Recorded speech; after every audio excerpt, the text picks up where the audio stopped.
Yo, what's up with y'all? It's your boy Justice Mind. We back. It's been a minute, but we got a lot of shit to talk about right now. It's crazy out here. Are we starting a new revolutionary war? This was about to happen? Civil war? What we gonna call it? Because it's looking crazy out there. So, as we all know, in Indianapolis, we seen the officer, Siobhan, or Chavade, wherever the fuck his name is, with taking a knee on George Floyd's neck and stayed there for 3 to 5 minutes until the guy was unresponsive, and they pronounced him dead like 8 minutes later at the hospital or something. And since then, the city has been protesting and calling for justice. Okay, so the protests proceed. People are angry. They're coming down and yelling, talking to the police crazy, like you know how people do when they're upset, especially with the police. So police all apprehensive and shit. Couple pushbacks.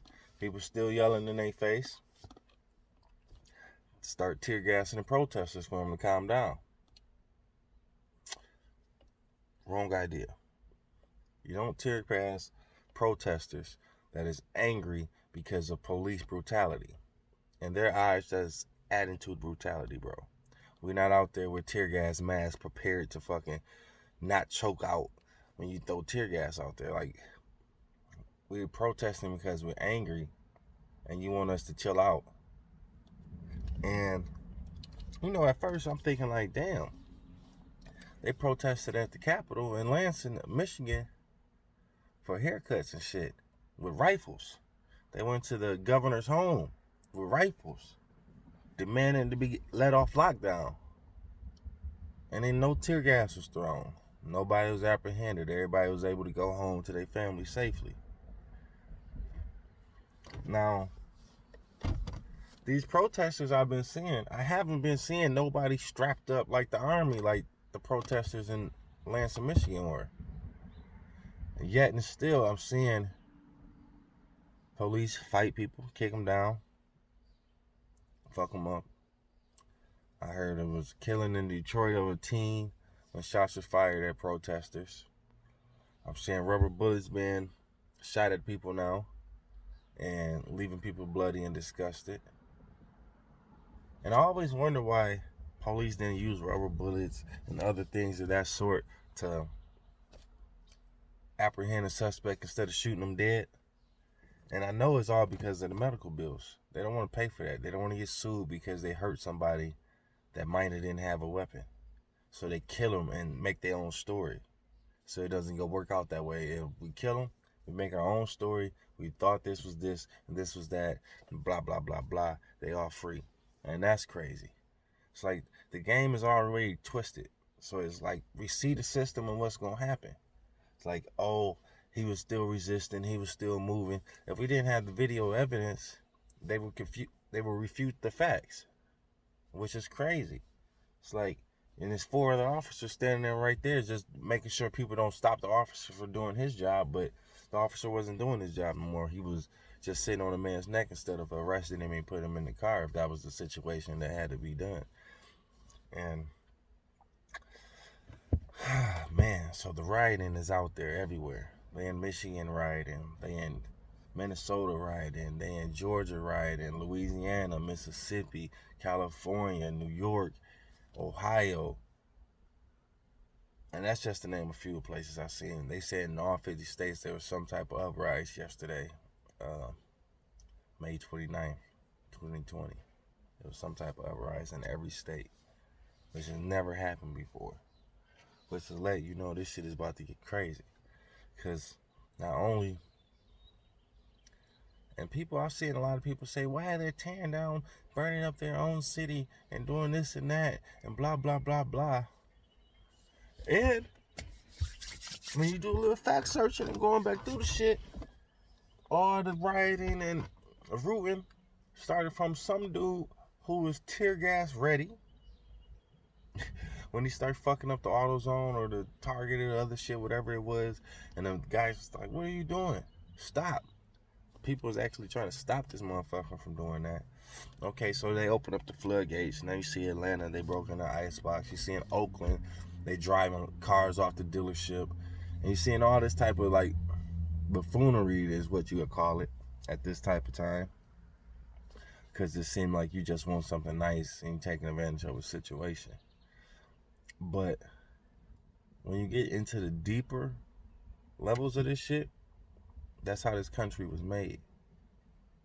People seeing an opportunity, they took advantage of us.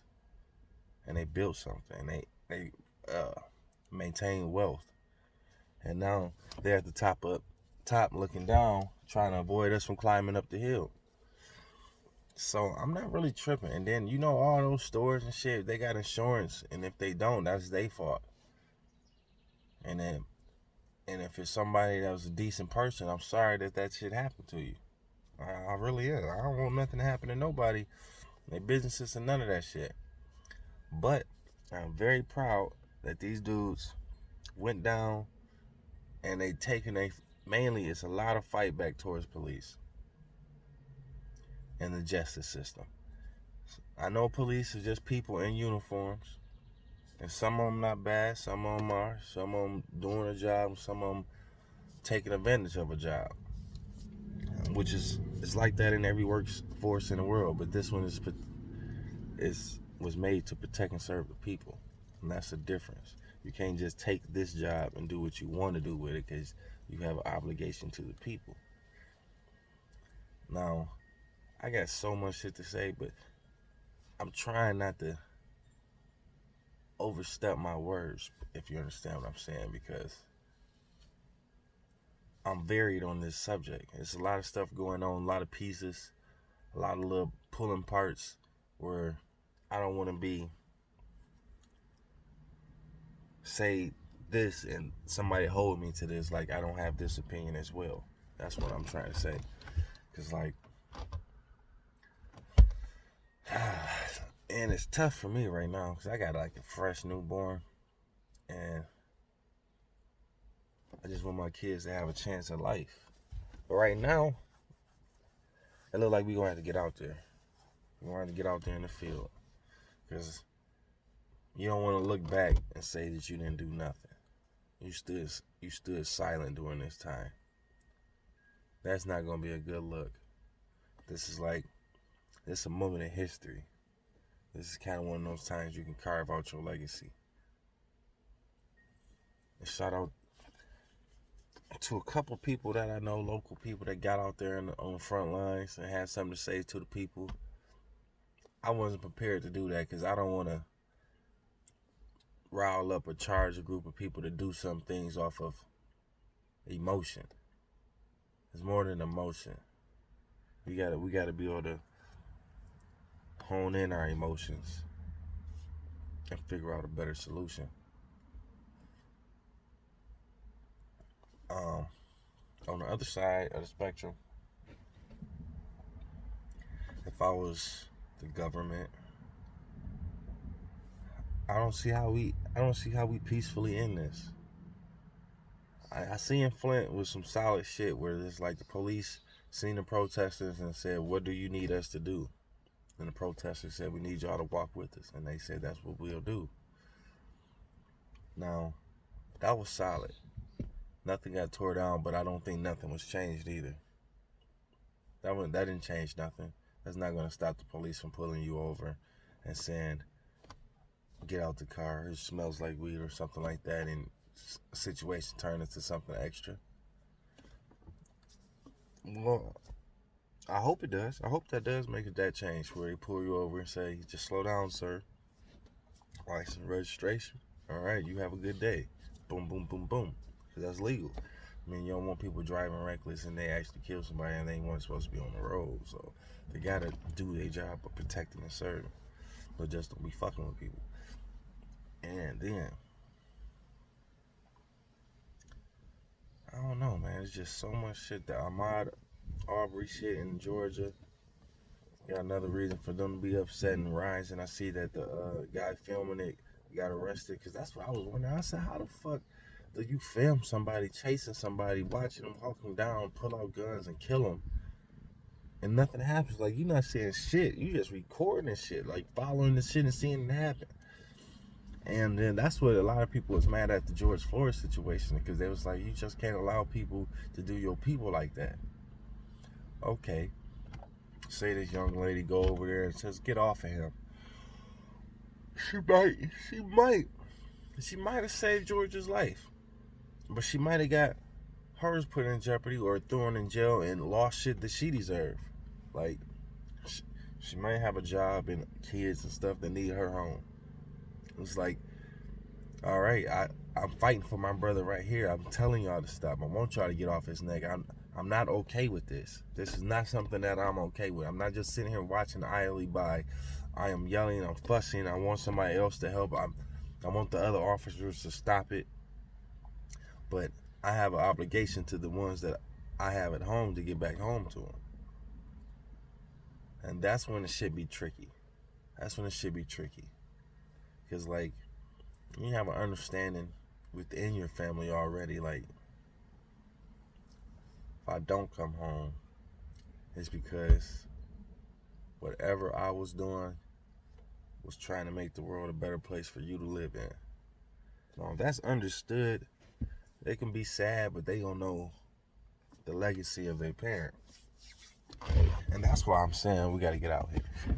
We can't just sit here idly by hoping that shit calm down so we can get back to our normal lives. Because honestly, it's going to get worse before it gets better.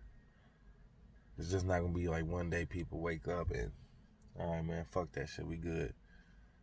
Because it's no changes. And then when they go out there and protest, it gets elevated because it's not just George that's hurting now.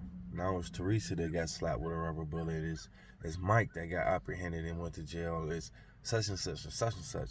Now it's all these other people that's fucked up, and just because they was protesting, they was out there, or they tried to stop a fight and got hit in their mouth. It's like shit gets crazy, and it gets elevated to another level. I really wanted to talk about some other shit today, but it seemed like this is the only thing that's really worth talking about, man. It's like, it's heavy out there. And I really want to get my word out there. I don't know what to tell everybody, because somebody need to know something. Because I'm about to tell you, change is coming. I feel like Obama. Change is coming. No, but on another note, we're going to get into them Versuz battles. Last one I watched was the Nelly Ludacris battle. I was disappointed in the sound difficulties. Luda was on point. Excuse me. Nelly, I don't think he was prepared to battle. I think he just had a list of songs he wanted to play, and he was just gonna play them. And then, which I thought that should have been better. I'm a Midwest nigga. I wanted a Midwest nigga that at least put on his boots, strap him up, show him what we about. I felt like he let us down a little bit. I ain't gonna hold you back. Luda won that. Luda won that. Flat out. Luda won. All right. 112, Jagged Edge. I think that's a matter of preference. Of the same shit. The sound quality wasn't great. You see the fucking J.E. was trying to gig up there, but then they got out of interesting because shit kept fucking up. 112 wanted to win. And I really don't think they won. People saying they won, but I'm looking at the track list and nah. I graduated in 04. Jagged Edge was running shit as far as the R&B shit. Let's Get Married remix and all that shit. The Let's Stay Together.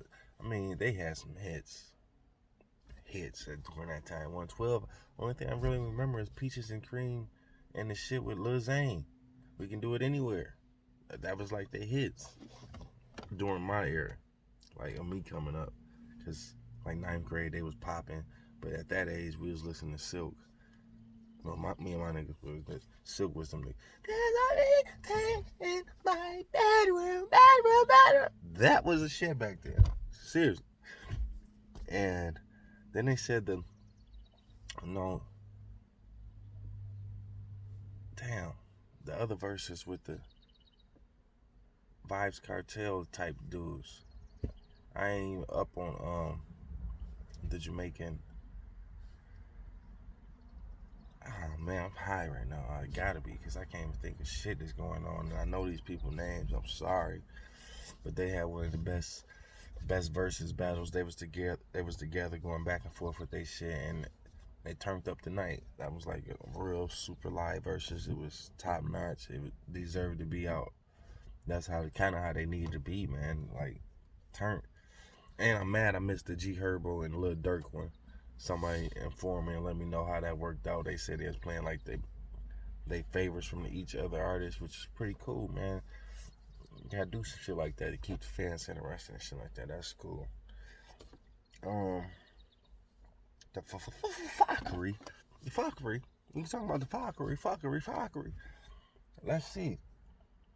Young Boy, Quando Rondo, JD Youngin. They still in some fuckery. JD Youngin apparently was with his people. Some shit went down. He got low. Left his people in a situation where it could have got bad for him. That's one side of the story. The other side of the story is like, man, I ain't left my people nowhere. Riding around with this chop with a 40 round. Y'all niggas know how I go down. Man, you make your decision on what's real with that. Oh, and I see Bosco and Gillie been going back and forth on lives and shit. And it's really because Gillie don't want to admit that somebody booked him and jacked him. And fucking LA at the Nipsey Memorial Marathon continues to that too, real shit. And he was a friend of Nipsey, so it kind of probably hurt his pride a little bit. Some shit like that happened when he was just showing love to Nip. And that's fucked up. And that's cool though. He got his shit back, everything was worked out smooth. But he could be a man about that shit, man. What the fuck? They ain't be acting like shit don't happen to real niggas. Like real niggas ain't got punched in the eye. Real nigga ain't. That shit happens. That's how you know you real, is how you respond to the situation. Niggas don't be real. Oh, he punched me, I killed that nigga. Oh, I'm so tough. Ha ha ha. But you doing 40, you ain't getting out. Ha ha ha. You a dummy. Fuck you wrong with you, dumbass. Punch that nigga back in his shit, you little bitch. No, man. No. I don't want to get started on that type of shit. But, and then, I don't really like speaking on niggas like that because I ain't trying to be that type of dude that be all in, speaking on shit with an opinion. Like, I tell y'all what happened and just let that be what happened. But I just got some opinions. $1 million worth of game. I'm thinking about that shit right there. You feel me? The show was smooth. Real smooth. The deal went down. They got paid. Dale felt like he should have got a good deal out the deal. And Gillie's looking like the bad guy. Because you know how Gillie is. His attitude, no, nigga. $1 Million game started with me on my Instagram, making my posts. That's how this shit got to popping. Wallow does his own thing with his 267 shit. He's always in the streets giving all his motivational speeches. Boom, boom, boom, boom. So he had his popping shit. I had my popping shit. We put it together. We made this $1 million worth of game. This shit popping. All right. Your idea was both of y'all, so I put it together. It was great. Boom. But it was a team of things that got the ball rolling. All right? So you kind of kept a lot of your team members. It was just one team member who felt like his position in the team was more or less important. See, you like Jordan and Gillie. You acting like Jordan. You treated Dev like Horace Grant. Horace Grant was important. You got Wallow over there being Scottie Pippen, or you being Scottie Pippen, because it depends on the episode. I ain't gonna lie. Sometimes Wallow Jordan. Sometimes you Pippen. That's cool. It should be. You should act like that. But you need a Horace Grant, nigga. You needed the Horace Grant. Now you got Don't Call Me White Girl, and she like a Steve Kerr, my nigga. She ain't Horace Grant or Dennis Rodman. She like, she's cool, fun, be around, but she ain't Horace Grant. Dev was your Horace Grant. He was a nigga that knew nigga shit, but he was Arthur brand nigga. Like, that other side of niggas that's still niggas, but ain't that color nigga. See, that's what I be saying. But You know, that's $1 million worth of game for them niggas to figure it out. I ain't got nothing to do with that, but that's just my opinion on that. Man, this your boy, Justice Mob, Solid Talk, part something. I'm back. Yeah, holla.